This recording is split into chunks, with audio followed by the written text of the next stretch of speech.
Have you ever thought about how difficult it is to hail a taxi? You might think it's pretty easy. Just step onto a busy street, hold your hand out and wait for a cab to pass by. Then hop in and ask the driver to take you to your destination. But that process can be so much more complicated in different parts of the world. Here in the United States, there are taxis, but many people don't trust them because they often have reputations for overcharging customers or simply refusing to pick them up if they're heading to a less than savory neighborhood. In other countries, taxis may be even harder to find. They might be too expensive or not readily available at all. And public transportation could be limited or downright dangerous. In the early 2000s, some college students found themselves in this very situation. They were trying to get home from a night out in San Francisco, but none of them had any luck with taxis, so they decided to turn to their personal networks. They texted friends and family members asking for rides home. Some of them got lucky and were picked up,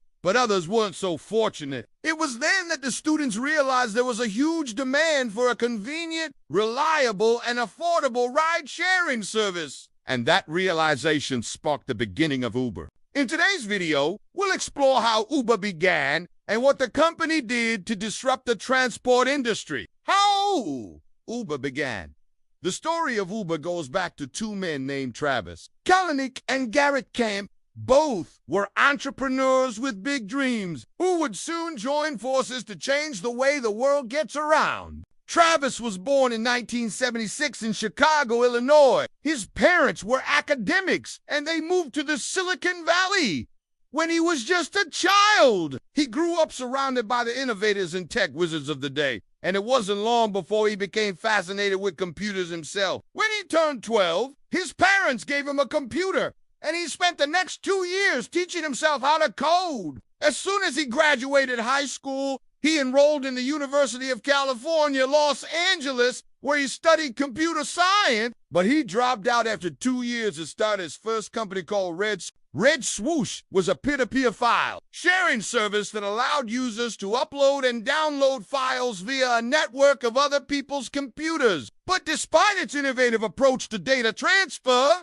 the company never really took off. Although Red Swoosh did manage to raise $3 million in venture capital funding, it was forced to shut down in 2006 when its main service provider terminated its contract. But instead of letting a setback defeat him, Travis used the experience to learn how to better manage a startup, and he quickly set his sights on launching a new business. Meanwhile, on the other side of town, another young man named Garrett Camp was doing the same thing. Like Travis, Garrett was also a computer programmer. He had attended the University of Michigan, where he earned a bachelor's degree in political science and business. He didn't actually end up using his degree because Garrett had launched his first company while still in school. After graduation, he helped grow the company, and it eventually went public in 2004.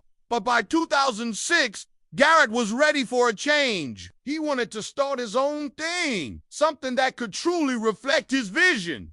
Garrett's first attempt was a social networking site called Express, but it ended up failing due to technical limitations. Although the site was fairly popular, it couldn't handle more than 200 users at a time without crashing. So Garrett abandoned the project and tried again with a simple photo sharing app. This one was much more successful, and the app became the go-to destination for people looking to meet new friends. But Garrett had no intention of building an empire based on a photo sharing app. He felt like he was capable of more. So he sold the app to a larger company and shifted his focus to a new venture. It was during this time that Garrett came across an article discussing the prevalence of taxicab corruption in developing countries. While reading through the piece, an idea started to form in his mind. Could technology help solve this problem? He wondered if it was possible to build an app that could connect passengers with drivers and cut out the middlemen. At first, he wasn't sure if the idea was even worth pursuing. But then he remembered how he and his friends struggled to get home from the clubs in San Francisco. What if there was a convenient solution waiting out there somewhere? Garrett just needed to find it. Bringing the pieces together, Garrett reached out to Travis Kalanick, and the two started bouncing ideas off of each other. They agreed there was definitely a need for a ride-hailing service, but they knew the taxi industry was heavily regulated, so they had to get creative. Instead of trying to work within the existing system, they decided to circumvent it altogether. They would create a service that allowed anyone with a car to drive passengers. All they needed was an app to connect riders and drivers and set their prices. The next question was, how would they make money? After all, if they were going to undercut the taxi industry, they needed to keep their prices low. To figure out their pricing strategy, they looked to the music industry for inspiration. Music had changed drastically over the previous decade. With the advent of iTunes, consumers could now purchase individual songs rather than whole albums. This shift in purchasing power made music more accessible and affordable. It also made record labels less relevant and record sales plummeted. But this change ultimately benefited music lovers all over the world. That's because there was now a constant stream of new music being produced. Musicians no longer had to worry about selling records, so they experimented with bolder sounds and styles. The result was a surge in creativity that wouldn't have been possible under the old model.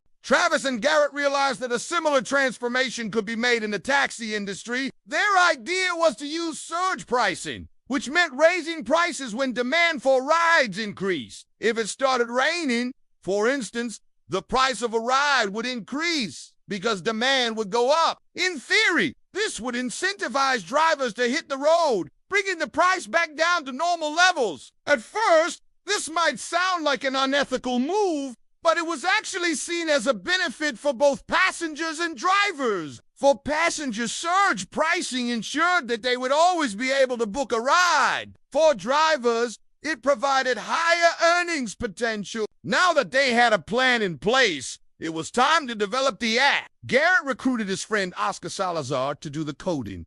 Meanwhile, Travis got to work on marketing. The first phase of the product was completed in March 2009, and the team tested it out on friends and family, but they knew that real success would require expanding their reach. So they began attending industry events, talking to potential investors, and recruiting new team members. Early challenges. By 2010, Uber was attracting hundreds of thousands of users per month, but the company had yet to become profitable. That's because its expenses were growing faster than its revenue. One of the biggest problems was that they had to pay drivers up front so that they could offer lower prices to passengers. But this practice created cash flow issues. There was also the problem of driver safety. Uber had no way of knowing whether its drivers were trustworthy or if their cars were roadworthy. But perhaps the greatest challenge of all was getting people to trust the service. Many people didn't understand why they should book an Uber when they could just hail a taxi. However,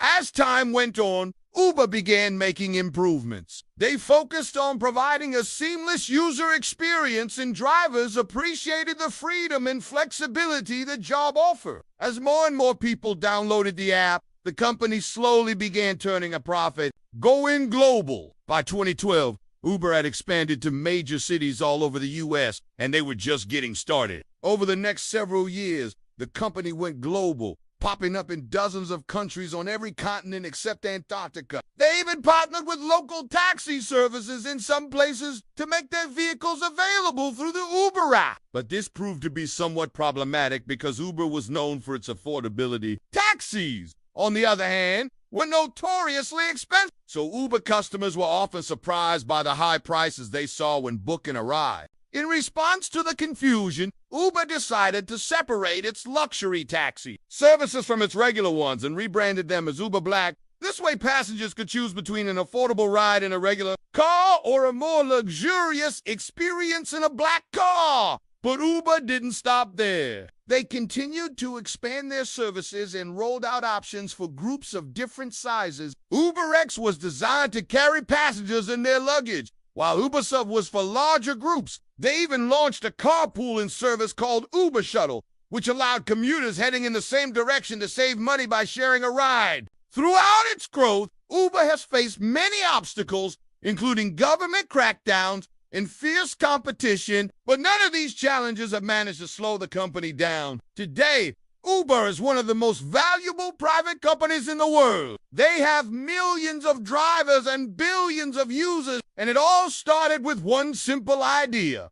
What do you think of Uber? Do you prefer using it or sticking with taxis? Let us know in the comments below. And thanks for watching.